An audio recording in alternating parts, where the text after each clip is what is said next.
All right, we're live. Hi, everybody. Welcome to the show.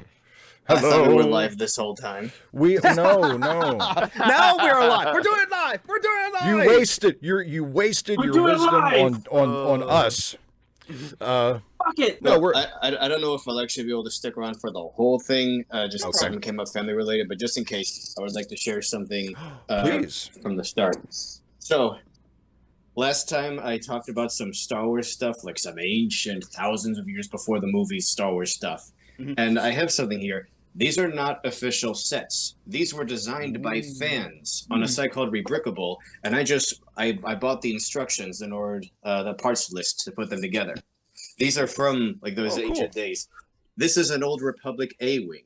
It's a bit different from the A-wings you've seen in the movies. It's kind of like a speedboat. But here's what's fun about it: the wings they split open, and there you go. Now it actually looks like the letter A. Hey. Transformer for a minute. Nice. Yeah, that was a transformer. That's why I thought it was. That when Nick was taking it apart, I thought it was like a transformer.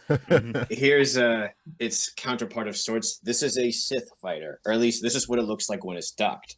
But this too has a bit of a feature. The wings fold out, and it may look a little familiar in this form.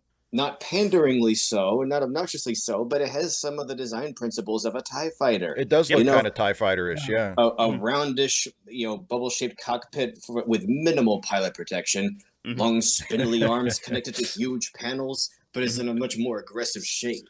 And I just think these are the kind of things LEGO would never make. But I'm glad to see this era of Star Wars represented, where you can just see like some of the features that would carry over into later ships, like the X-wings and the TIE fighters and so on. It also has a lot of the same designs from the Cylon fighters from the Babylon reboot. I'm afraid I'm not familiar Or not with Babylon, that. Battlestar Galactica. Battlestar, yeah. Oh, and one other thing I wanted to share. This is a droid from the time, but it's not from the Republic or the Sith. This is from that first species that discovered hyperspace travel and conquered everybody. Oh yeah, you talked about that last time. Yeah. And you can see just how strange and alien their design sensibilities were for the time. Yeah, it looks like a virus. Yeah, I do like that the ocular piece is really similar to the way that Race's eyes are. To gives a real feel of like even they were replicating something that looks like them when they were developing a droid. There's a worm that lives in sort of caves, and it only has one eye, and even that's barely functional because all it does is move through clay. It doesn't need an eye; it just needs to move. And I'll shut up. Now, last thing related to this that I wanted to share. This is an official set. This is a few hundred years later.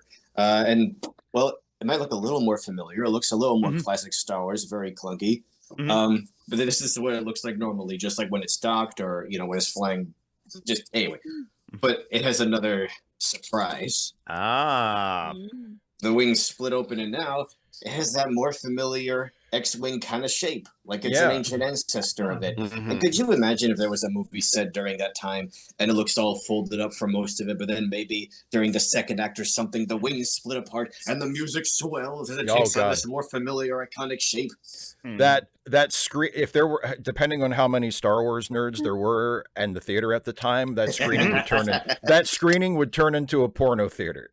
Probably, when the X-wings pop out, like oh yes. It's bad enough that Isaiah and I are collaborating on a Star Trek script. I can see Nick and me and Isaiah also collaborating on a Star Wars script and using his models to kind of create sort of scenes and all the rest of it. Well, speaking of Star Wars models, this no! I don't know if anyone seen this, but I made this X-wing out of paper one time. Oh, nice. Nice. So yeah, that's this is cool. I did it for Rogue One. Sorry, it's old, so it's covered in like dust and cobwebs. Well, it doesn't read. It's good. So yeah, this is the X-wing that I made. That's awesome. So, Geek, you said in our private chat, you said you had something to start with. Well, just quickly is like kind of rehashing what I said last year. what month is it? Of course, it's Pride Month, but this is Queer Wrath Month, so it's like I won't delve too much in it. And also, we had Juneteenth, so I'm just gonna only reshare a article about the first ever drag queen, William Dorsey Swan. There's the article from the Smithsonian magazine. I'll put it in a private shot as well too, because that's a very cool person to read up about, and that shows you the connection between Juneteenth and Pride as always as well too. There is a book on William Dorsey Swan if you want to know. House of Swan, where slaves become queens, and so there you go. And yeah, so I don't want to dwell on to that. And now I'm on to the more important thing is that give my friend Joanna Roberts money. I already did so as well too. Well, maybe they own some money. They could always use money, but it's the end of the month, and so things are going to be rough for her. So it's I always give money whenever I can, but yeah, she will need money. But I think more important than Joanna, even though Joanna could always use money because she often starts at the end of the month if people don't give her money, is my friend Phoenix. She really, really, really needs money because she needs about $1,000 right now, 700 for internet bill that's still the due, and over 350 for a phone bill that's due, and then her qualified go is for 3,000 because that's what they need to live, because still need to eat, and also buy supplies and buy other things as well too, buy cat food and that sort of thing too. Oh yeah, Joey Fire Lane there. They could also use money as well too, because they're indigenous, they're disabled, they're not on SSI. Phoenix is also not on SSI. Phoenix got denied SSI again, and so there's also that.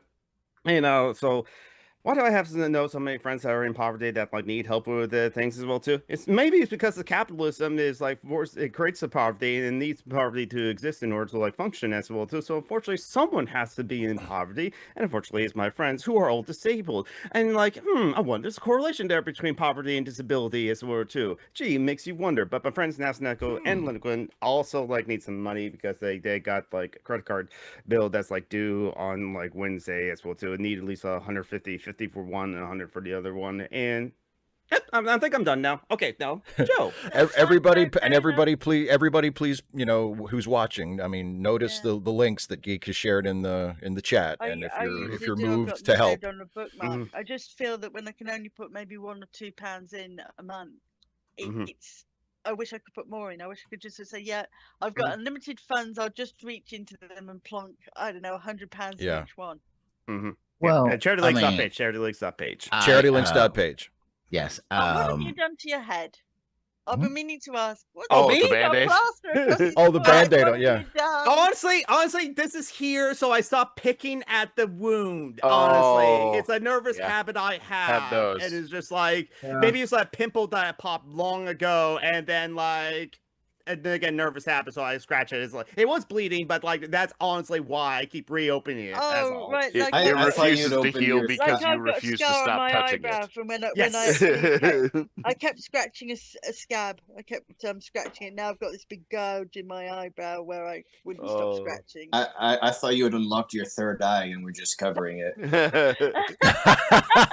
Just so people wouldn't ask questions. Yes, exactly. Which we did. Nosy. Look, Steve, that's okay. No, it's okay. It's understandable. Don't tell me I'm nosy. Anyway, Joe, your hands up. Okay. Attaching on to, I had a thing that I wanted to bring up before we move too far away from the topic, but I figured it's worth adding after the plea for money for disabled people that it is very important that that the bill, the big beautiful bill, big beautiful bill that failed, that stall out, the levels of which that will further harm disabled people, particularly those that have no method for, who are just still the amount of people that will be denied SSI and Medicaid and those things will dramatically increase. And even the people who are on the margins now, who are making those things and who are or who have to struggle with the paperwork, that is only going to get worse if that bill succeeds. And second, bringing back to the point that we were on mostly before the show started about the racism against Mondani and there was a flow of it. We're talking about it was crazy that people would vote for a Muslim, particularly a open, proud Muslim in New York City. And I was actually having this conversation at work, and I don't know, for I work in the mental health field, and when people were talking about crazy things at work, it's like, I mean, you understand what post-traumatic stress disorder is, right? This isn't crazy. Crazy is never ever, like, never recovering from that trauma, always believing that a Muslim is out to get you, like not recovering from that trauma, never voting for a Muslim. That's the thing that harms society. Recovering from that, realizing that just because he's a Muslim doesn't mean that he doesn't have the what is best for the citizens of New York City in his heart, or that he's willing to work towards that. Like, just because he's Muslim, that's the thing that is harming. That's the dysfunction that is keeping people from moving on. That's the thing that's crazy. Yeah, but many moons ago, when I was nursing, most of you've heard of the king that abdicated, Edward VIII, and he married the American divorcee Wallis Simpson. Well, they were I think they were under an edict that not to have children, and I don't think she could anyway. But generally, it was thought it would be better if they didn't. She practiced birth control, or he did something. He had a vasectomy or something. Anyway, when I did a stint at a mental health hospital, and these were in the days when mental health was moving away from institutions and into homes. I'm not sure it was such a good idea, especially for the highly psychotic. There was this one chap who was utterly convinced that the daughter of Edward VIII was one of the patients in the hospital. She was in the female wing. Could we convince him? Could we, buggery? And he was really nice most of the time, but one day he actually slipped his leash, because he used to have a handler. This is why he was, he's taking walks around and he slipped his handler, ran over to this girl who she wasn't psychotic, she had bipolar disorder. She was up and down all the time, and they were trying to get her meds stabilized, which they did eventually. And I was there because she came in, really kind of high and really kind of, I can do anything. And she kind of came down to not brilliant, but a level where she could cope and she could function. And she kind of went off, and I think she's doing okay now. I haven't heard from her in about 4 or 5 years. Anyway, he grabbed her and he's saying, I'm going to take you to your parents and take you to your family. And she, God bless her, is going, get off me, you maniac. So then the staff are coming. I'm standing there, and the staff turn to me and go, well, you're his handler. You do something. Handler, I'm a student bloody nurse. I've no clue about this. I'm a student nurse here on placement. I'm leaving in 3.5 weeks. This is not my problem. Yeah, and even if I'm interested, this is not my circus, not my monkeys. Exactly. So I probably did the only thing I could have done. I probably did it all, and I kind of went up to him, took his arm, said, I said, Malcolm, I don't really think she wants to come with you at the moment, and she's a little bit distressed. So why don't you come into the sunroom for a cup of tea? And he came with me, and all I could think was, I don't think a cup of tea is going to cut it at this moment in time. And then the other nurse came around. I think they whisked him off and gave him something and knocked him out for the rest of the day. But I remember thinking, this is not my circus. This is not my monkeys. I'm a student here. Isaiah, your hand's up. I wanted to talk about Planet of the Apes, but everyone is talking about disability. I'd bloody love to talk about Planet of the Apes. Planet of the Apes. Yeah, actually, I'm very excited to hear that. I love how these movies. The TV series, the films, or the animated series? Well, this is the 2001 movie that I just got done seeing yesterday. The Tim Burton one. I'm sorry. I kind of. Well, no. I enjoyed it, but I'm gonna watch the 1968 version tonight. Okay. Because is it bad for fans of the ones from the fans of the original to then hate people who like the newer ones, even though the newer ones are the first iterations that new fans come across, because I like Godzilla 98 and because it's funny and stupid, but I know it's not worth its weight in salt as the originals or the one that came out later. So I wonder if it's okay for people to like the newer ones that are not as good, but still watch the ones watch the originals to kind of get It's feeling for I have an answer. it's okay Yeah. to well, hang on, I'll let you go, Nick. But it's okay for people to like whatever they like. Yeah. I mean, I actually really love the recent Planet of the Apes movies. Yeah. I have the enjoyed recent them all. I think that they have all been at least pretty good, and they're all entertaining. They're all fun to watch. I was not a fan of the Tim Burton version, but it's a fun watch. I mean, if I was hanging out with somebody and they said, "Hey, you know what? We should watch Tim Burton's Planet of the Apes," I wouldn't say no. I mean, but no, like whatever you like. Anyway, sorry, Nick, I stepped on you. It's okay. Okay. So the Godzilla '98 movie, I do appreciate that they at least try to capture the tragedy of a creature just being too big for this world. You know, the bridge scene where it just gives them one last look like, why, before it collapses and dies. That does hit me. The Tim Burton film, I do at least respect that they committed to practical effects and costumes to try to harken back to the old movies that way. They try to keep that alive. As for the new Apes movies, I love them, and I think that each one has consistently gotten better and better. After War for the Planet of the Apes, I'm like, how could they top this? And then the Kingdom of the Planet of the Apes came out, and it just shocked me. Like, these movies, they're very biblical, like in tone and scope. They're epics. They feel like Shakespearean plays. Yeah, And epic's a great word for that. Yeah, like that. yeah, Perfect. I love these. Keep them coming. Yeah, I agree. I've liked them all so far. Can you guys hear me? Sorry about Yes. Yep. Yes, sir. Yeah, we can hear you. Sorry, I decided to jump in. I know you want to say something, but a little recommendation, and I know Steve does it all the time. It's very difficult to separate what we feel about something, especially if it's the first time we see it, because it's sort of engraved in our minds, and criticism of it, right? Whenever I talk this, I'm also part of a channel and we talk about mostly anime. I make the point of saying, listen, I like this or I don't like this, but I also can see why people like something or why they don't like it, right? Like the prequels, Star Wars, we're going to bring it back to Star Wars. Sure.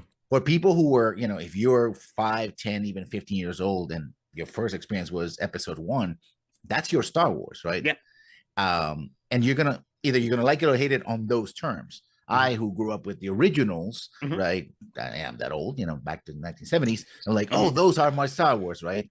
And I can be critical of the new stuff. I can be critical of the old stuff as well.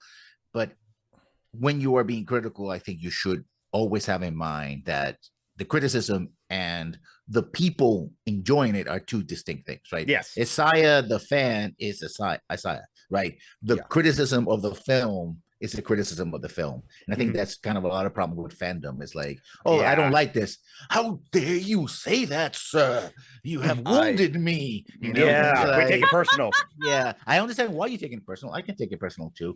I think the thing with films like whether it's Godzilla 1998 or the Tim Burton Planet of the Apes is they function in a way as like standalone films in a big franchise. An alternative take. Yeah. And I mean, I still love Ang Lee's Hulk movie. I will go to my grave. Same here. I will go to my grave saying that's a great movie. I love Superman Returns, despite the fact that it turns out at least 2 of the people involved in it are huge pieces of shit in their real lives. Like I still have a huge fondness for that movie and legitimately think it's great. So, it's not like everything I like is 100% on Rotten Tomatoes and is like universally acclaimed. Like I like lots of stuff that other people think is just dog shit. That's okay.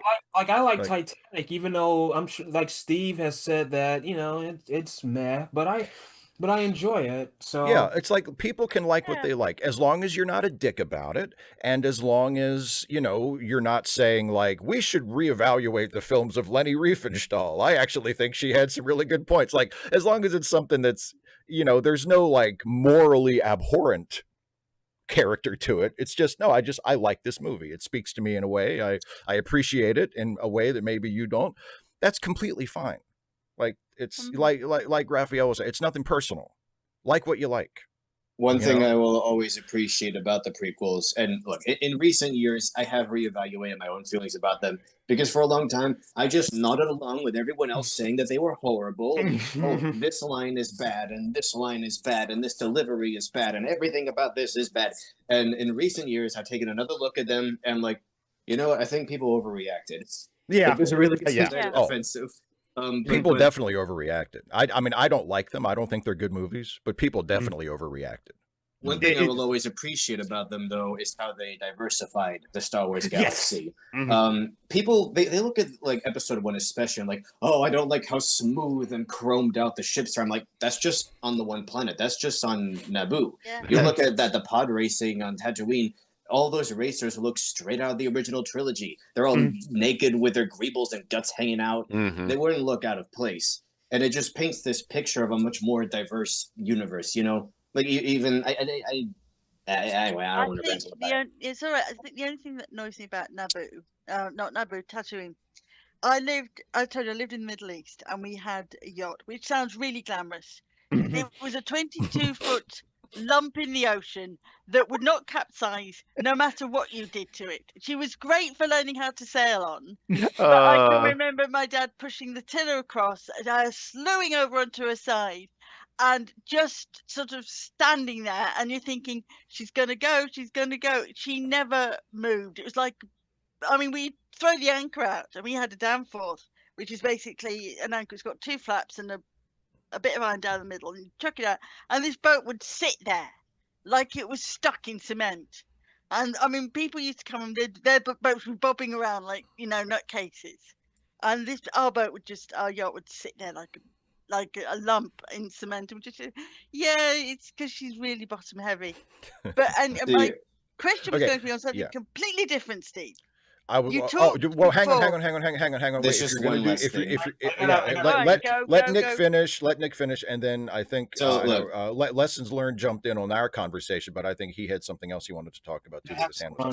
So look, I design a lot of ships and such for my comics, and I'm just generally obsessed with fictional vehicle designs. I love what they say about the people in those worlds. How they reflect the cultures that design them. What they say about the times that they were built in, the sensibilities that inform them. So anyway, this unfortunately you don't see it in the movies much. In one of the Battlefront games, they have this whole campaign, this whole story after Episode 6, where Naboo is being attacked, and you have some shots with those beautiful, sleek, tadpole-shaped yellow starfighters and a rickety old X-wing flying side by side. Same shot. I'm like, that's beautiful. I don't know why, but I love seeing these two things that don't belong together flying alongside each other. And even in Episode 9, during that big battle with all the ships from around the galaxy, if you look real closely, you can see Naboo starfighters in a couple of shots. So it's like even 60 years later, they were still being used. And I don't know, as fanficky as it is, I do like that. It's like seeing an old car and a new one next to each other. Anyway, sorry, I'm just rambling now. Yeah, it just makes the world feel like lived in. It like it's almost a contiguous place. Well, and I mean, as long as that kind of thing is done with intention and with control, there's nothing wrong with that. Like I often think, I sort of roll my eyes when people, like now that we're they're sort of booting up the new DC movie universe, and there's been a lot of discussion over like, okay, what are they going to do for Batman? They're going to cast a new Batman, or maybe they could use Robert Pattinson's Batman. I mean, that's already a thing and it's already popular. And people are like, well, no, because I mean, it doesn't fit the tone. Like James Gunn's Superman is going to be so different from Matt Reeves's Batman. It just wouldn't make sense for that Batman to be in. And it's like, for the love of God. And it's like, okay, Batman and Superman are supposed to be tonally yeah, exactly, different. exactly. And I mean, you can have oil and water as long as you combine it in a thoughtful way. I mean, just because you have like a bright, goofy Silver Age Superman, that, I mean, you could also have that kind of Batman. Sure, that might be great, but you don't have to do that. Like, you can keep them in their own separate domains, and then when it's time to do the big team up movie, you throw them together, and that's part of the fun of it. You know, You have to have the right amount of vinegar, though. If you're going to make. Oh yeah, oh sure. That's Wonder Woman. She comes in and sets them straight, you know, and she's like, hey, knock it off. But yeah. Anyway, Lessons, your hand was up. Yeah. Go for well, it. talking about Superman, because now you remind me of the last time you talked about Superman and the one movie, you know, the first movie that they made for him. No, not the first time he's been in theaters, but the first official full-length movie. Yeah. I never, to be perfectly honest, and looking back, I never liked that Superman. Okay. And it's not the Superman itself. He was, although, you know, I found the whole spinning around the world kind of a bit too much, but okay, fine. It's Silver Age Superman, right? It is what it is. Yeah, absolutely. I didn't like his Clark Kent because, to me, being a kid who was bullied for being, you know, kind of meek and sort of like that, and it was like, oh, he's kind of pretending to be people like me. He is Superman. He can be all these things, but he's pretending to be someone like me, right? Yeah. With the glasses and people bullying him and stuff like that. But I appreciate the fact that people love that movie because, again, it was the first Superman they saw in the 1970s. Yeah. I do like I thought, oh, I hate Superman. I absolutely hate Superman and Superman. I'm going to be because it's not dark enough, whatever. But then I bring you other versions of Superman, right? Especially the animated series. And it's like, oh, I like that Superman. He's still full of hope. He's still willing to help people. He is. I mean, his best episode is one where he doesn't even appear to me. It's just in second or third episode of the first season where he it just starts with a car exploding, and it's all okay. Where is Superman? Where is Clark Kent? Right? As the detective at the very end goes like, "Oh, wait a minute, Clark Kent is," and it goes too dark because he's in the electric chair. And they're gonna, you know. Oh die, yeah, right? that episode. I remember that episode. That was a great episode, and I like Superman when it's actually Clark Kent. And the disguise of Superman. You give me a strong Clark Kent, even the latest animated series, where it kind of has a bumbling Superman, Clark Kent, but he feels genuine. He's like he's a kid, he's a teenager or a young adult trying to find himself in the big city. You know, it doesn't come off as, and the voice actor does a great job. He doesn't come as ingenuous. He's pretending. This is who Clark Kent is, and he's finding it. Even there's a part when he says, you know, takes a couple of shots. They say it's guns, but it's like energy weapons. It's like, I didn't know you were bulletproof. And he says, well, I didn't know I was bulletproof either, right? And you believe it, right? You believe that this is a Superman who's growing into being the Superman, and also Clark Kent who's taking his lessons from Smallville and is now trusting a much larger world, you know, both professionally and also as a superhero, and is adapting and growing to it. Sorry, just one thing. Don't forget, there's also from the same episode you mentioned. So people think that Clark Kent died, and they're like, "Why don't you just be Superman all the time?" He's like, "No, I need to be Clark Kent. I'd go insane if I had to be Superman all the time." It's like, yeah, he wants to be a normal dude.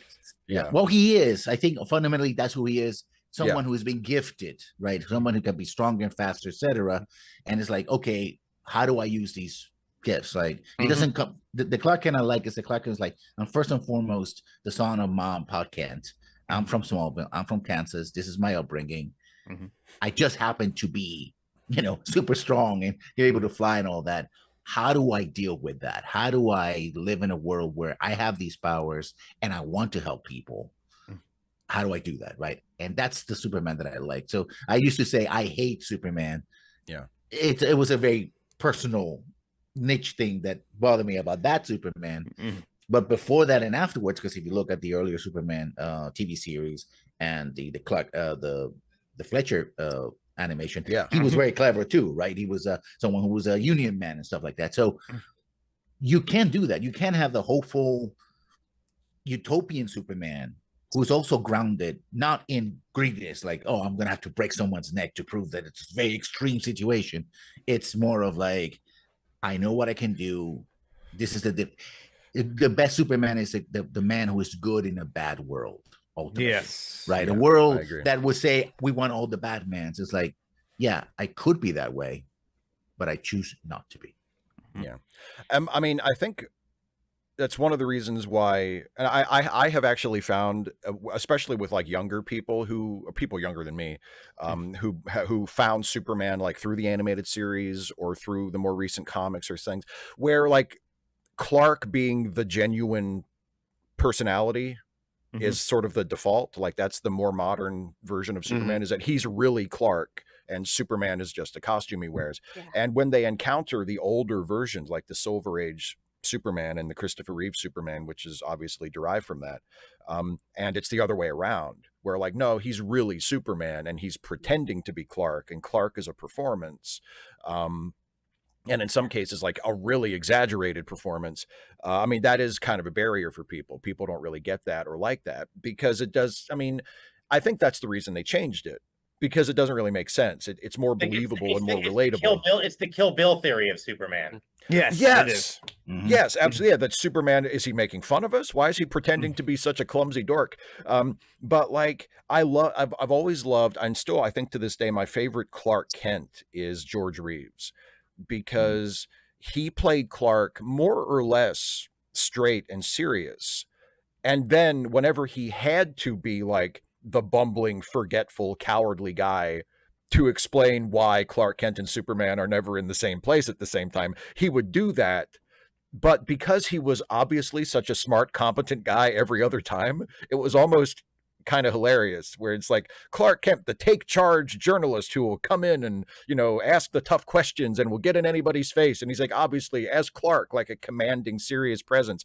And then Lois is like, say, Clark, where'd you disappear to when Superman came in? And Clark has to be like, oh, you know, my nerves, Lois, I was hiding under the desk. And it's like, okay, come on, seriously. I got myself. Lois is smarter than that.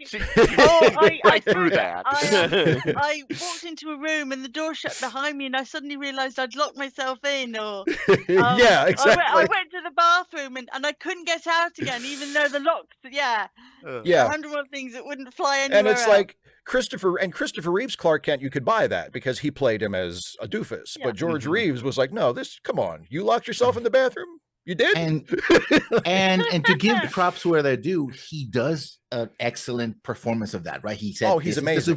The Superman that I'm supposed to play. There's a scene that is now from the second movie where he sort of, you know, the bullet scene where it's a blank and he sort of, you know, he straightens up like, okay, I buy the fact that people in this universe would buy that he's sort of like meek and you know, trying to catch up with everybody. So the things he does with his voice. There's also that great scene in the first movie when, you know, he's just, Superman and Lois have just had their flight around the city, and then he leaves her as Superman and then comes right back as Clark, and they're supposed to go out for something, and like she goes into the bathroom to finish getting ready, and he contemplates like telling her the truth, and he takes off his glasses and straightens up, and it's like, oh, and you realize like how much he is hunching, you know, to make himself look smaller, and his voice changes. He does his Superman voice in his Clark costume, and and again, like you realize, oh shit, he's doing a lot to convince us that he's a different guy. Like you might not realize it because you're the audience and you know it's Superman,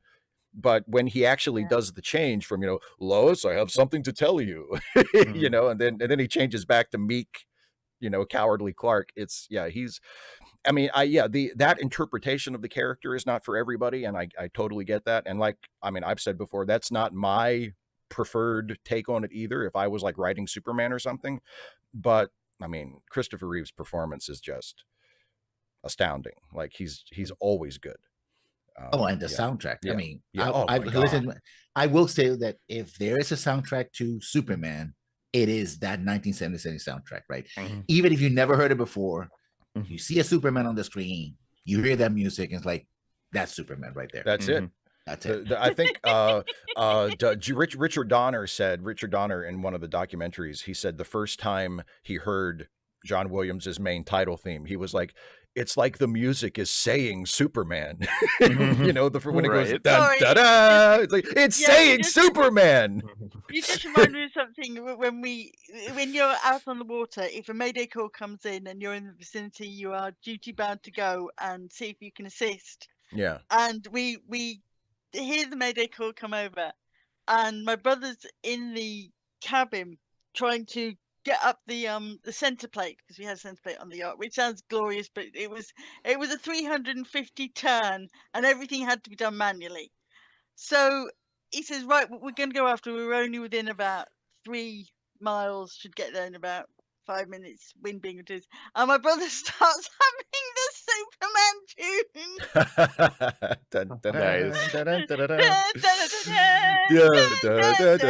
And that's the other thing is that there are multiple themes in that John Williams score. It's there that are just timeless. I mean, it's like I mean, of course, John Williams wrote Star Wars too. I mean, he's you know, there's you know the sort of main title theme. There's the Darth Vader theme, and with Superman, it's like you have multiple themes for Superman. You have the Superman and Lois sort of love theme, which I was talking to somebody about just the other day.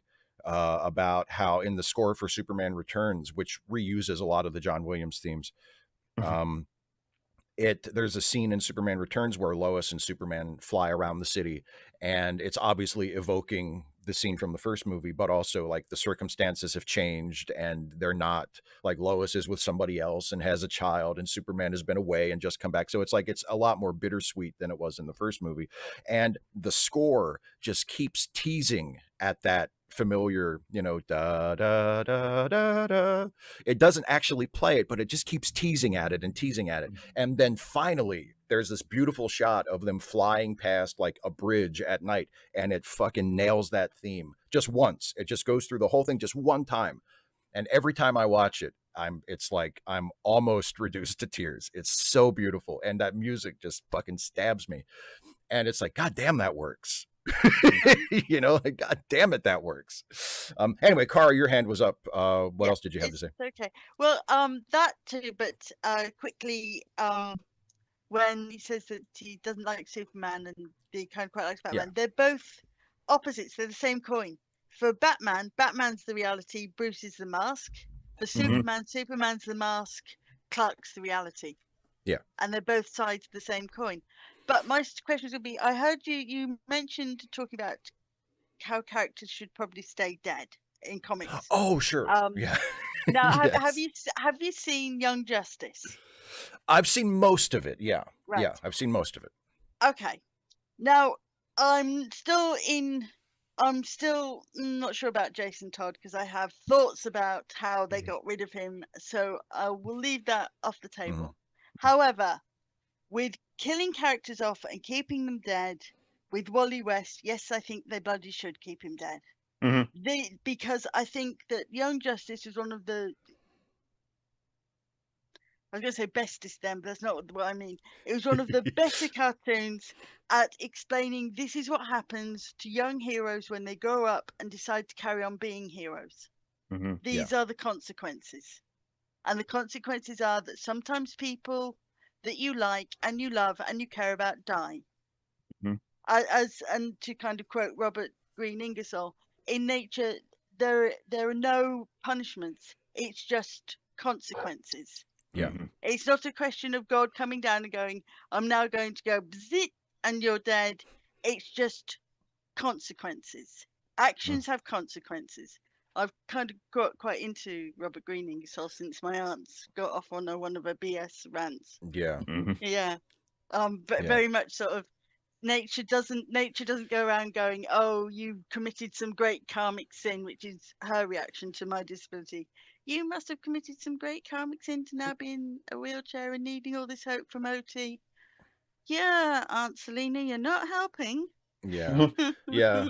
Well, that, and people don't understand, like, justice is a human concept. It's not a natural concept. Like, and it's a good concept. I'm glad we came up with it, but you can't impose it on non-human systems. And that happened. You know, the reason that happened is because, you know, that the reason the reason the hawk ate the squirrel is because the squirrel did something wrong. Like, no, the hawk was hungry. That's it. That's just what happens. The squirrel was out getting his nuts. The squirrel was out getting his food. The hawk definitely was in a nuts tree. joke there. The hawk spotted the squirrel. He swooped down and ate the squirrel, and the squirrel became food for his fledglings.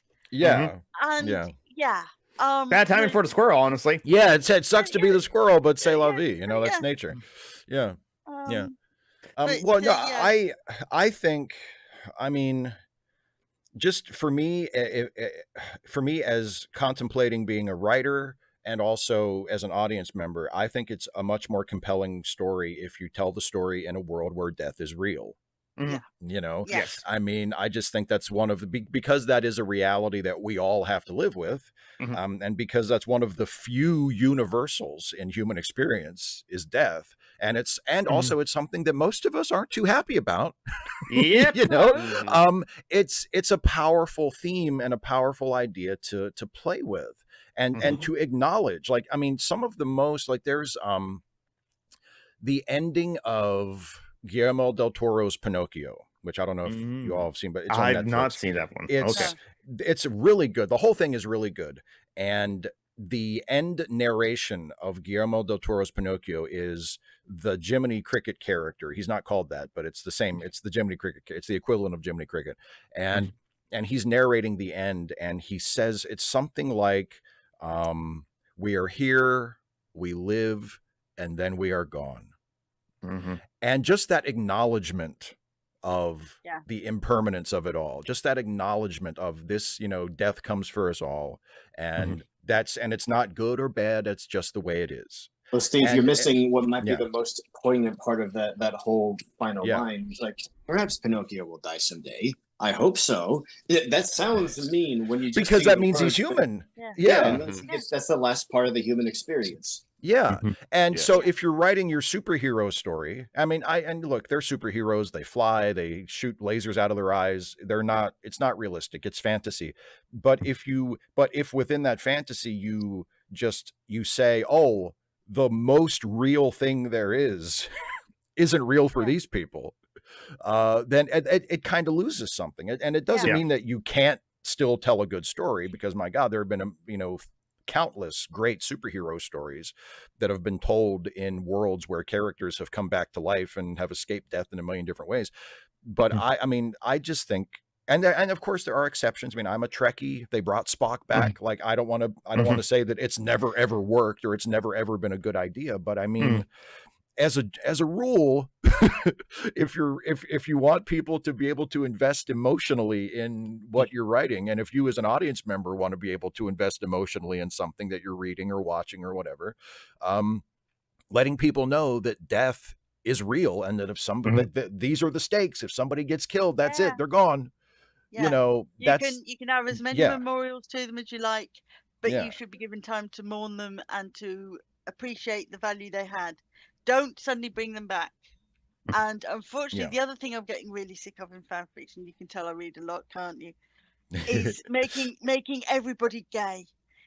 And I read lots of Batman fan fiction. Jason's making gay. Richard's gay. Bruce is gay. I've read at least 10 fanfics where Bruce and Clark get it on, and quite frankly, those are fanfics. Yeah, that's fanfic. Let the slash fic writers have their fun. Good God, let them make everybody gay. Make everyone gay. And I mean, I have also said, I mean, half jokingly, but also, I mean, if I ever got the opportunity to do it, who's to say I wouldn't? Just like doing like, if I was ever given a job of like writing for like a beloved property, like a superhero thing or Star Trek or something, I would make everybody gay just to piss off the people that wouldn't like it. Like, I'd be like, guess what? They're all gay. That's right. It's canon now. Everybody you've ever liked in this show is gay. I'm going to jump in a bit. If you had to stick to canon, you could only really write like gay comic porn about, I don't know what, like Bobby Drake and North Star. It would be too limiting. But how many openly gay characters are there? I mean, you could definitely, like, I believe, what do you call it? Deadpool is canon pan now. Yes. Deadpool is canon. He'll fuck anything. Yeah. I look at, like the Star Wars sequels, and I just, the whole time thinking, man, why couldn't Finn and Poe just be gay? Yes. Yeah. Why'd they have to go out of their way to give Poe a girlfriend just to be like, yeah, that's right. He's definitely not. I was gonna say,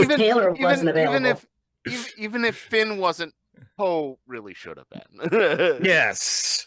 Now, Poe should have Like been. I could see that being perfectly fine, just being unrequited. But Yeah, Mhm. they should have, I- and they should have I had a have scene where read- Poe like has a picture of a dude in his jacket, and he's just looking at it, and then somebody says, "Poe, who's that?" And he says, "Oh, this is my boyfriend. I love him. I'm super gay for this guy," and and then that's Like, it. Just put it away yeah, and just go on with the story. just this former pilot, like used to be his wingman. He's passed, so he he has Yeah. a really strong thing. But now he kind of has a thing for The this guy thing he is- named. It can be written really well. Exactly. I read. You've heard of Hercules: The Legendary Journeys. Oh I my read god. I absolutely read a brilliant fanfic where Aeolus and Hercules are Yeah. they're Oh together. god, I'd love And to it- send that to Sorbo. He would hate that so much. Maybe I should send you the link. Or copy it and I would to a love. running- Hey, Kevin Sorbo, have you read any Hercules / fic? You I mean, homophobic like, fuck. And the Steve, thing is, Steve has an it's open actually thing to Kevin really- Sorbo. Disappointed. Yeah, exactly. Really good. It's really good because it doesn't kind of make them. How do I put this? It doesn't have them fucking one another like rabbits every 5 lines, and it feels like with all the DC fanfic that either Jason's fighting it or Richard's fighting it or Bruce isn't Yeah. sure how he feels and Clark fancies him but he's not going to do anything in case he hurts him. Oh, for the love of God, just have an orgy and get it over with, for the love of God. Sorry, you can tell it. I don't mind writing sex. I can't write it very well. Even my first romance novel, I gave up on the sex bit because I wrote it Yeah. 3 times and thought, this ain't gonna work. It's not just cringe. It's just kind of nah. I have to leave in a few minutes. I just Okay. wanted to know. So look for my series, Minnow and Danny, they're well, they were both feminine like at the start of the series. Now Minnow is non-binary, though feminine pronouns are still optional. Anyway, they've been a couple since basically the beginning, and it took me a while to understand why my fans and friends love them so much. Because I thought, well, this isn't that special. You look at like half the Cartoon Network shows. You've got like Princess Bubblegum and Marceline. You've got Ruby and Sapphire from Steven Universe. You've got Korra and Asami. Although unfortunately, some of those couples were saved for like the last episode of the series. So, but I wondered, what is it about these two that people find so special? And someone pointed out to me, well, they're both autistic. We never see that because 99.99% of the time, there's this assumption by writers that, well, they can't both be that. At least one of them needs to be normal enough to parent the other, or they'd be completely dysfunctional.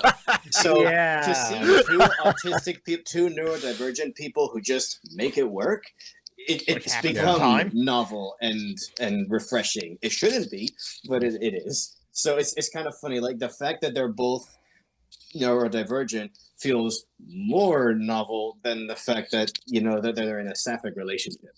Yeah. Yes. Yeah. Joe, your hands up. Oh geez. My Did you original forget? thing was Did you forget what your thing no, was? we've kind of moved on and Okay. but what do you call Circle it? back around the wagon. I Drag will, us back to it.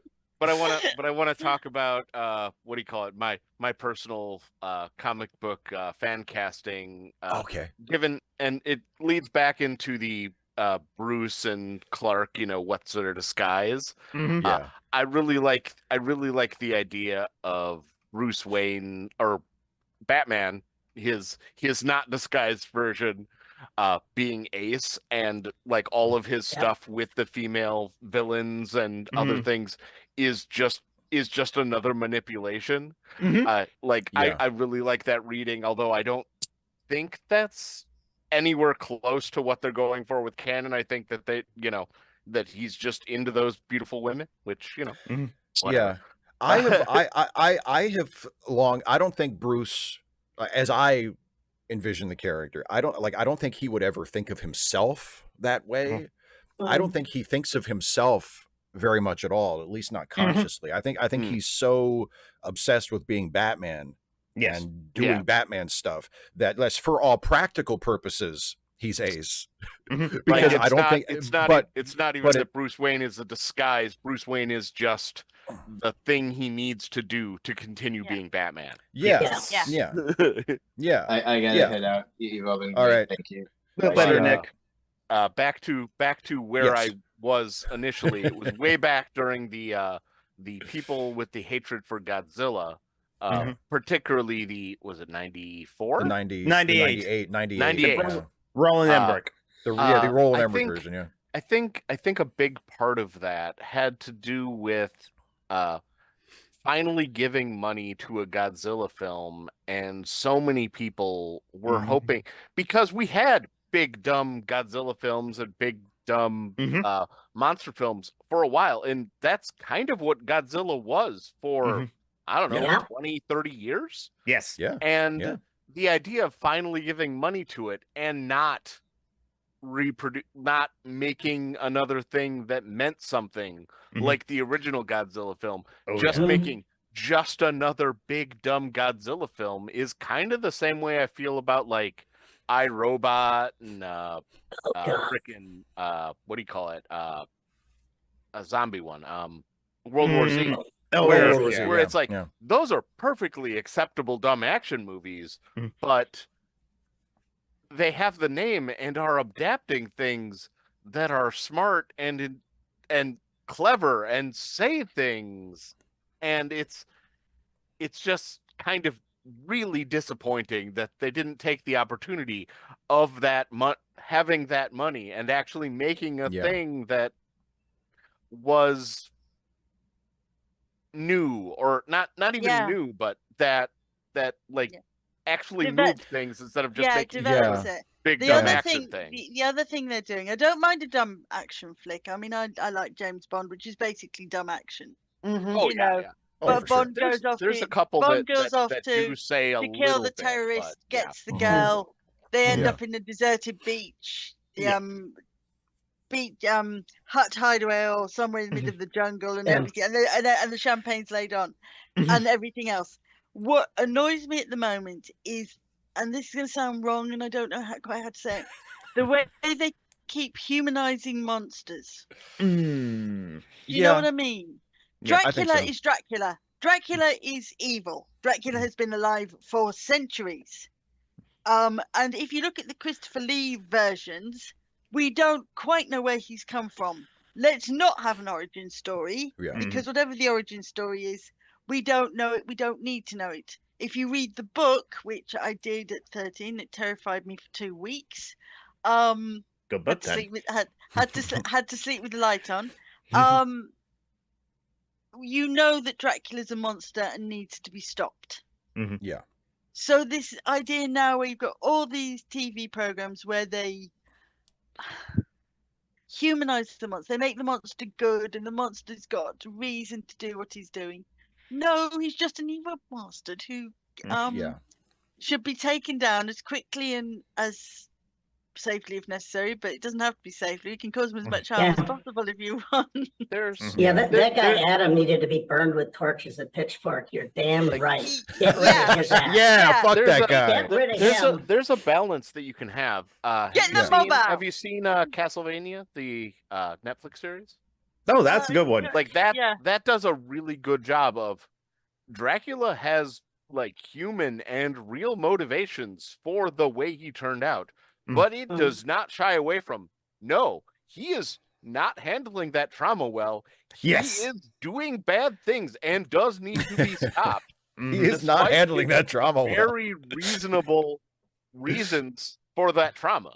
I think a lot of people, especially a lot of writers nowadays, they mistake giving somebody a bunch of backstory for writing a complex character. And those are two very different things. Like you can write to take Dracula, for example, you can write a version of Dracula who is a very compelling presence in the story and will make you want to keep reading or watching or whatever without telling us every single thing that happened to him to get him to become Dracula, or without giving him like, oh, but yeah, he's pretty evil now, but if you had known him when he was a kid, like, you don't need to do that necessarily to create a compelling character. And but I feel like a lot of storytellers, and honestly, a lot of people who are, you know, in positions of executive power over storytellers who don't really get it, who are like, we should do a prequel, we should do a backstory, people are going to wonder where Dracula came from. It's like, and I agree, it's much better just not to know. Like every origin for Dracula I have ever seen has diminished the character. It's like, I don't care where he comes from. I don't care if he's the first vampire or the only vampire. I don't care if he was cursed. I don't care if he renounced the church because his wife got killed. I don't care. It doesn't matter where he came from. Because the only people we're intersecting with are people here. It's like when I think I told you a couple of months ago that I showed my notes to my husband, and I'd got all this backstory about my character in this romance novel and how she had been scarred from birth, and it's a port wine stain that's only visible if she shows her whole face. And he took his Sharpie, took a big Sharpie, and went, no. And I looked and said, but that's 10 pages of work. He said, you don't need it. That's you don't exactly right. need this stuff. Or you as the writer might need to know it to write, but you don't necessarily need to share it with the audience. No, and I said, but how will the reader understand? Because it's a Regency novel. He said, and he just looked at Cara. If they're reading a Regency novel and they don't understand how something like a port wine birthmark can make you basically a pariah in the tone of the day, you're not reading the right books. Yeah. That is the first Regency novel you have read. People will get it. Yeah. Well, it's just like there's you know Edwin is very smart. The more sort of method schools of acting teach people, like, you know, you should know what's in your character's head. You should know not just what your character is doing in the story, but like what does your character have in their pockets? That was something that a writing teacher I had used to tell us in screenwriting class. What does your character have in their pockets? You should know. But there's a difference between you knowing that as the writer and sharing that with the audience. The audience probably doesn't need to know any of that. Like, if you need to create that on your own so you have a sense of who the characters are, so that when you tell the story, you can, you know, bring them to life, then yeah, absolutely do that. But know the difference between what the audience needs to know and what you as the writer need to know to write the story. You know? I was going to say, like, backstory. If you're going to put backstory, self-indulgence in writing has just gone off the charts. Oh boy. Oh Big yeah. time. No offense. No offense. Your husband did you the best service. He should have shredded it. That's what readers are for. That's what readers are. You have someone who can read your stuff. You want someone who will be able to do that. Absolutely.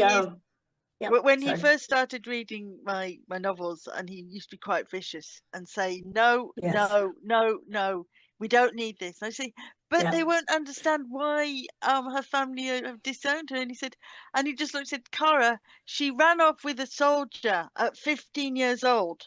What do you think her family were going to do? This is 1811. You think they're going to go? They were going to be very happy if he was a vampire. No, he was a vampire.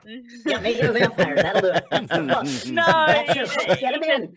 They would be very unhappy because she ran off. She eloped. She runs off with him. She basically marries him, but he dies. She then asks if she can come home, but they basically say, "Be gone from our sight, never darken our door again." So she marries twice more, and the third time she's left with a reasonable fortune of about £20,000. And she's allowed to come home. Finally, it pays off after pulling that lever.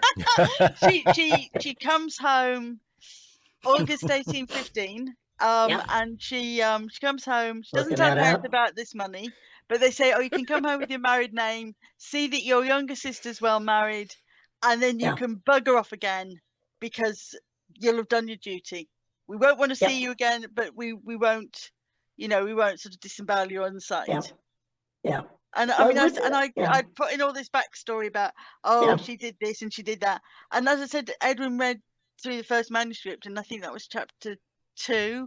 And he just went through chapter 2 with a big Sharpie and went, no. He said, make chapter 3, chapter 2, and push everything forward.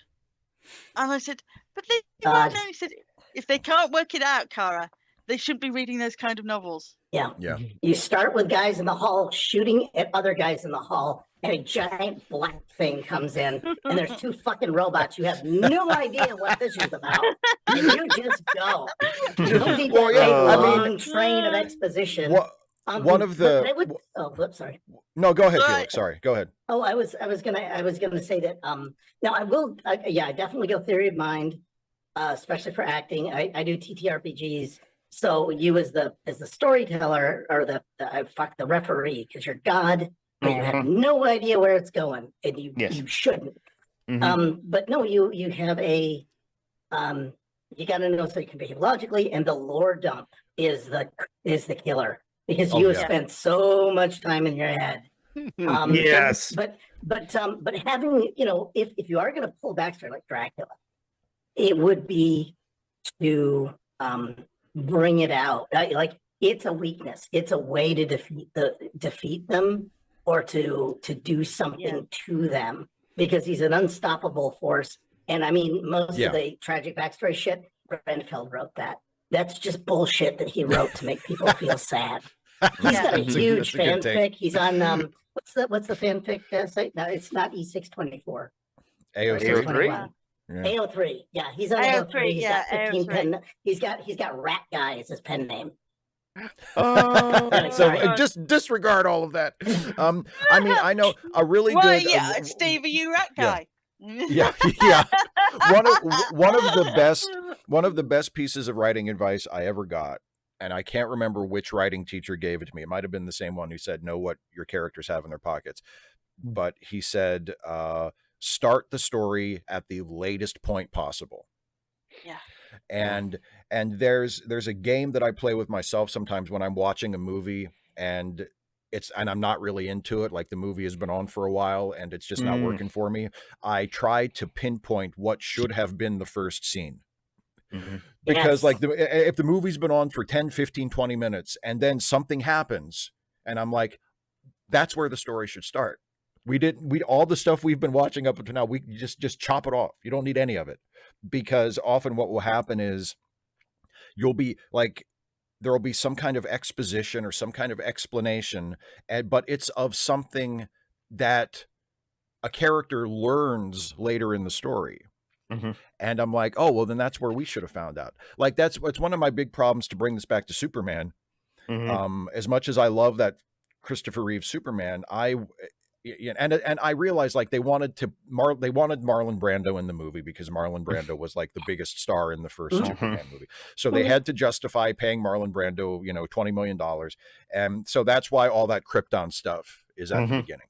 But narratively speaking, you can chop that off. You don't need any of that. You can start the movie. Yeah. The only reason I think, or at very least, if you're going to start the movie like that, when you have the scene later, when he finds the thing, just show the beginning of his father materializing, and then cut away, because he's learning the things we already know. Exactly. If Marlon Brando was not a consideration and you could just start the movie where the movie should start, I have always thought, or I have thought for a long time, that the first Superman movie, that you should do the credits, do everything the same, but then when we zoom in on Krypton after the credits are over, instead of zooming all the way, instead of zooming all the way in to like the council chamber and all of that, just zoom in far enough so we can see the planet there in space. We see the ship fly by the camera that's carrying little Superman, and then the planet blows up. And that's the beginning. Yes. And because then you start in media res.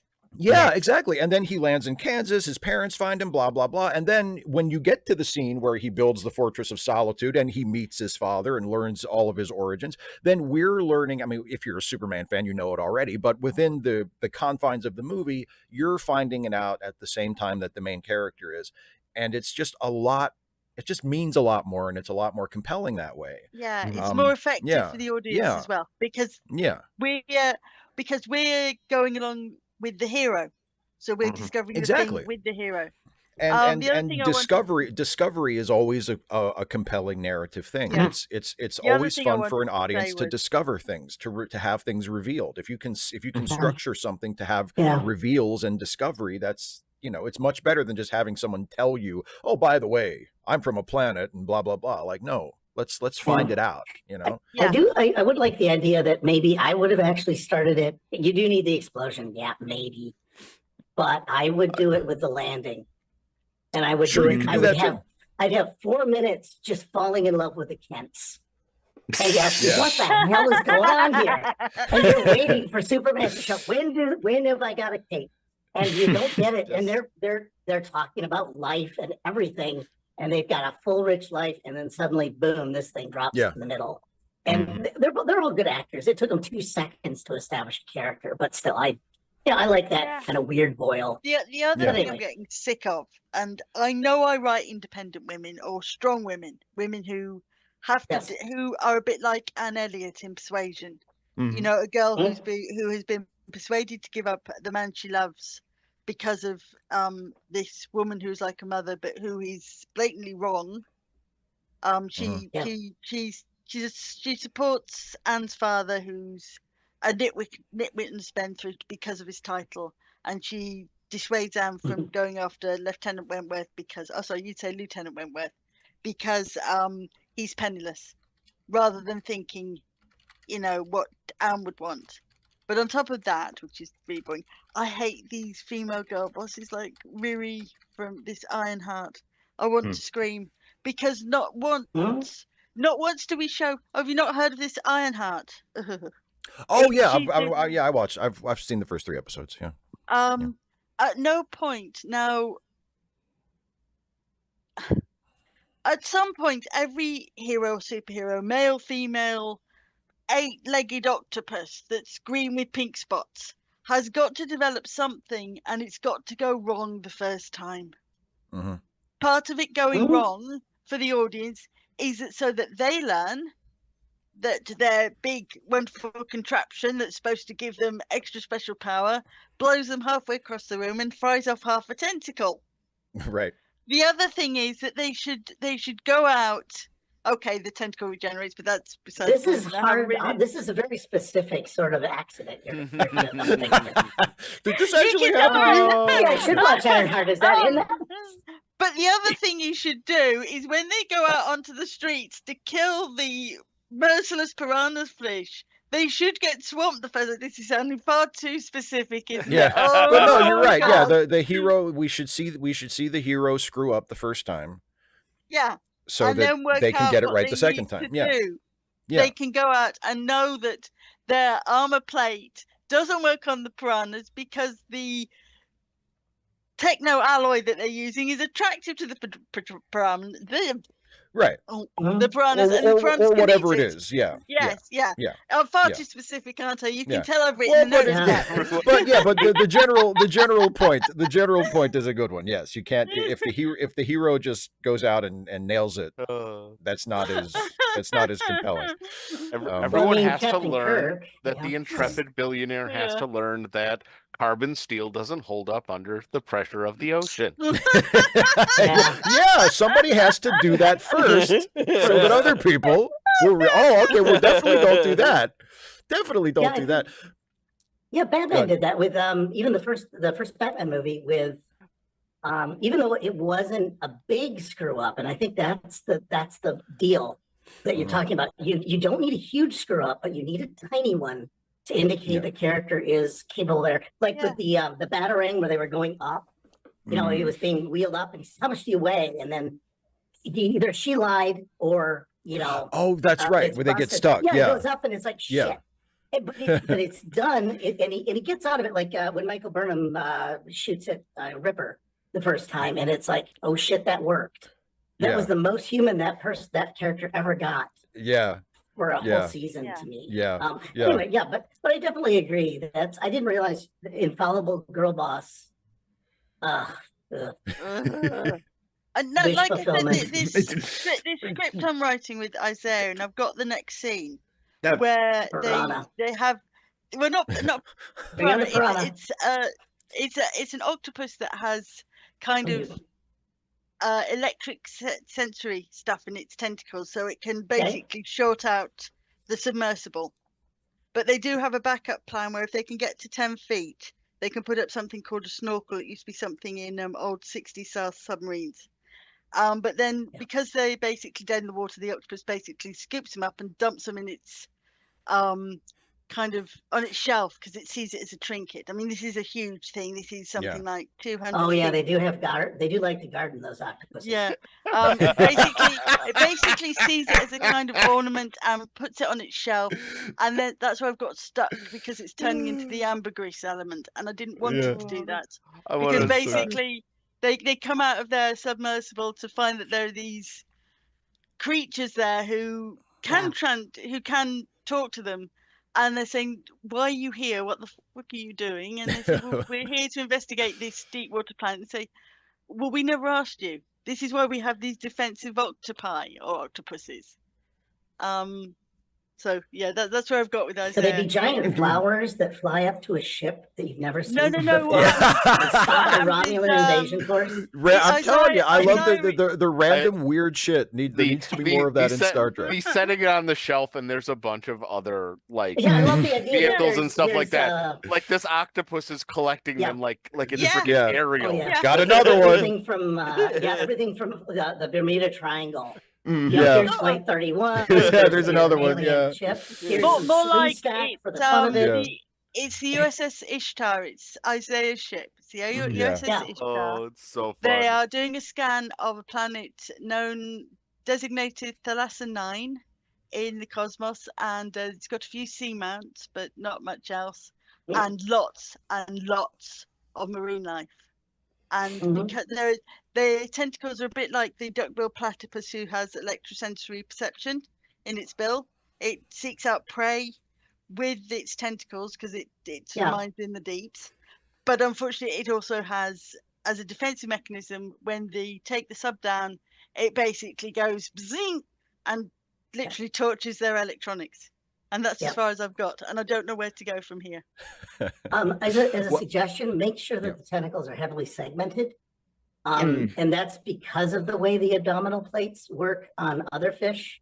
And there's no reason I should know this, but I might have that knowledge driven deep inside me at the moment, you might say. That's all right. No, I will take any advice.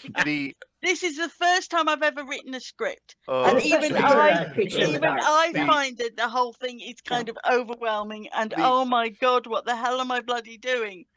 The duck-billed platypus being a weird animal is a thing that came up in a D&D game that was very funny to me. In D&D, there's different categorizations for different monsters, and a druid can become anything that is a beast. Oh, please tell me it was an aberration. The joke was a player asked me if he could become a duck-billed platypus, and I'm like, no. Turns out that is a abomination. Abomination,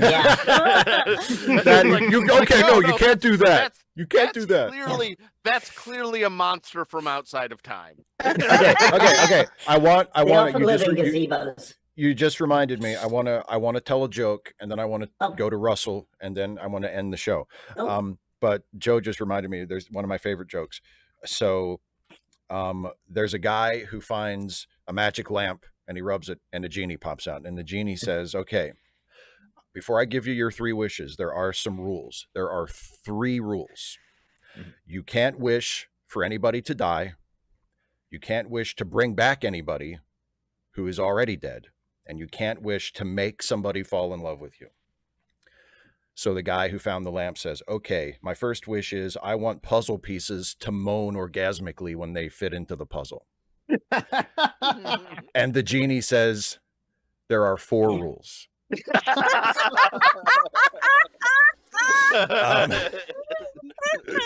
Okay, Russell, you've had your head up for a while. Go for it. Hey, I want to go back quite a ways. Let's go. I wanted to add to Isaiah's take on liking new films better than the originals. Like you said, Steve, it's a matter of preference. It really is. But I think the problem that a lot of people come into contact with is people who grew up with the originals have a high standard when watching reboots or remakes, hence their opinions. And that's all I wanted to say on that. Then you guys brought up Superman, and Christopher Reeve is hands down my favorite Superman. Yeah, same here. When you bring him up, I always got a comment. I would disagree, and this is just my personal take. When he's doing his Clark Kent, yes, he's doing it bumbly, but he grew up in Smallville. Clark's a part of his character. And I think it represents his insecurity and not fitting in with the rest of society. And that's what he brings to the table as Clark. Whereas Superman, he's got to be a little more confident. He's still innocent in his eyes. You know, he sees the world as new and beautiful, and everyone else is innocent. I think it works for him. One of my favorite lines from the Dean Cain, Lois and Clark Superman is when Lois finds out that he's Superman for the first time. He says, Superman is something I can do. Clark is who I am. Yeah. So I don't know if you agree, disagree, but I wanted to throw that out there before I. Yeah. Well, no, I mean, like I said, that's mostly how I personally see the character.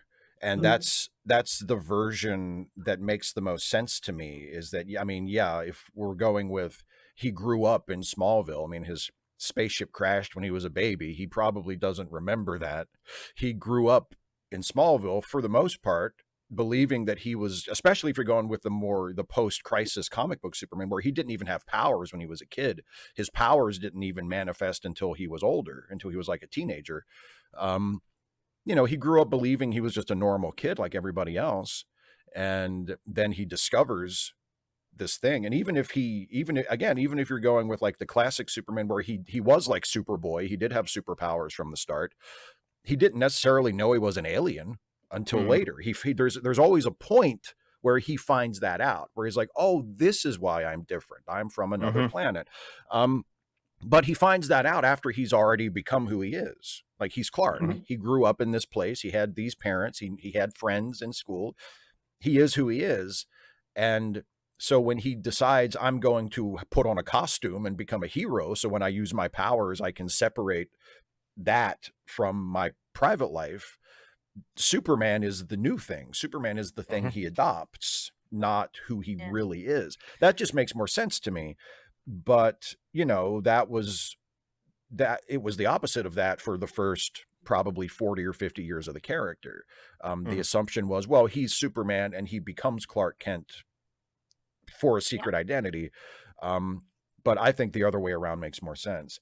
And there's also another version of it that you can think about. And this goes, Christopher Nolan talked about this when he was making his Batman movies. He said there's actually three characters. There's Batman, there's Bruce Wayne, and then there's the private Bruce Wayne that nobody sees, that nobody other than maybe he and Alfred even know about. Like, that's who he is when he's neither Batman nor Playboy Bruce Wayne. He's just his true self. And you can say maybe there's a version of that with Superman too, or like when he's with his parents or when he's with Lois at a point after Lois knows who he is, that's who he really is.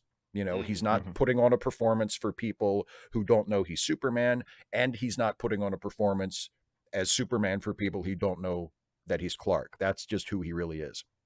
And I want to finish up real quick. You said you like is it Ang Lee's Hulk? Eric Bana film. Eric Bana, yeah. Still can't replace Bill Bixby, my friend. I love Bill. Oh man, I love Bill Bixby. I liked him. I love the Bill Bixby Hulk. It's one of my favorite shows. But no, I mean, sort of talking about that comic, The Death and Life of Superman. Yeah. There's a wonderful bit where Superboy's suddenly emerged and he says, "Oh, I'm Superman reincarnated," and he says something. And Lois looks at the screen and he goes, "No, that's not Superman." And everyone turns and goes, "He says he's got his powers now. Clark never had them until he was about 16 or 17. Yeah. And he told me that." And suddenly you just know that Clark and Lois are just like, I can't cross my fingers, are just like that. Yeah. And she knows things about him, and she knows things about him when he comes out of that squid-like thing in that black suit, and she says, "Tell me something that only Clark would know, not Kal-El. Yeah. Tell me something only Clark would know." And he says, "Favorite film, To Kill a Mockingbird," and she suddenly knows that's him. It's Clark. Yeah. It's him. Yeah. He may be slightly depowered, but it's him. Yeah. Kara, in the original 1970, is it 78? Christopher 78. Yeah. Yeah. Baby Clark does pick up the truck to get up a pocket. Yeah, in the golden and the silver age, he had powers as a baby, but in the modern, after when John Byrne rebooted, this is show what a fucking comic book nerd I am. When John Byrne was given the assignment to reboot Superman after the Crisis in the 80s, he's the one who introduced the idea that Clark, that basically it was like a puberty thing, like he didn't develop superpowers until he was an adolescent and as a kid, and that solves certain narrative problems if you care about this sort of thing. I mean, they go, how did the Kents possibly keep this a secret? Like, if their 2-year-old had superpowers and was flying around and had super strength, how did they possibly keep this a secret?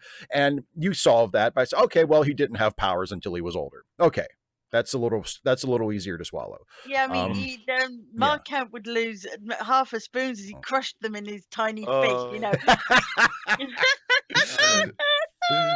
I'm sorry, I overthink these things, don't I? You can tell. Speaking about the Kents, Felix brought up something about what do you call it? Spending 4 minutes to fall in love with them at the beginning of the film instead of doing the Krypton entrance, and. Like, since then, I've been like picturing how that would play out, and my thought is the opening to Up, except cutting off where she finds out that she can't have a baby, and as they're on she their comes way back home from that, that's interesting. I could go. Yeah, that's interesting. Yeah. Yeah, I like that. You got to get Jesus in there at that point. You got to get Jesus in there. Get Jesus in there. But no, that would be beautiful. Where they're coming home and having Dairy Queen. Yeah, the one fanfic I'm working on. The one fanfic I'm working on where Superman is complicated. Superman finds he has a daughter who's kind of been sent back in time. It's complicated. I might let you read it one day. Anyway, there's this wonderful. There's this wonderful line where they all are. Clark, Kal-El, as he is at the moment, he says, "Oh yeah, I don't suppose you come from I don't suppose you know anything about God." And she gives him a look, says, "I came from a small farm in Ohio. I come from a good God-loving, Bible-fearing family. Of course, I know about the bloody Bible, you moron." Anyway. The one I'm working on at the moment is I'm giving Alfred some severe flensing. Well, I'm cutting it off. On that note, end of show. Yes. It's been Don't forget charity links off page. Charitylinks.page. Charitylinks.page. I'll try and give them a little bit this month, I promise. I could only give about a couple of quid. Just give whatever you can. And basically, I just wish it was like someone like super rich is like able to give them all the money. It's basically the only way to fix my friend's situation is for there to be like a sugar daddy or a sugar parent or something too. A benefactor, I'd like to have 100,000 in the bank and say, right, I have 10 people I can give £1,000 to. What I really want is the end of capitalism. I just want the end of capitalism, and I want everyone to be towards that goal as well too. But anyway, Steve, end the show. Yes, end the show. Charitylinks.page, patreon.com/Steve Shives, or click the join button if you think this looks like fun. We do this at the end of every month, and all patrons and members have the opportunity to join us in the call. I usually lock it after there are 13 of us in total, and it's, first in gets to be in. But thanks all for watching. Thanks everybody for being here. Thank you all for being patrons and members. And I drive Steve nuts most of the time. Oh no, not most. Every once in a while. You drive me nuts, honestly. Okay. I had to drive somebody nuts. The truth is coming out. Not alone, Kara. Anyway, thanks everybody for being here. Thanks everybody. It's been real. Thanks everybody for watching, and we'll see you next month. Bye everybody. Okay. Bye.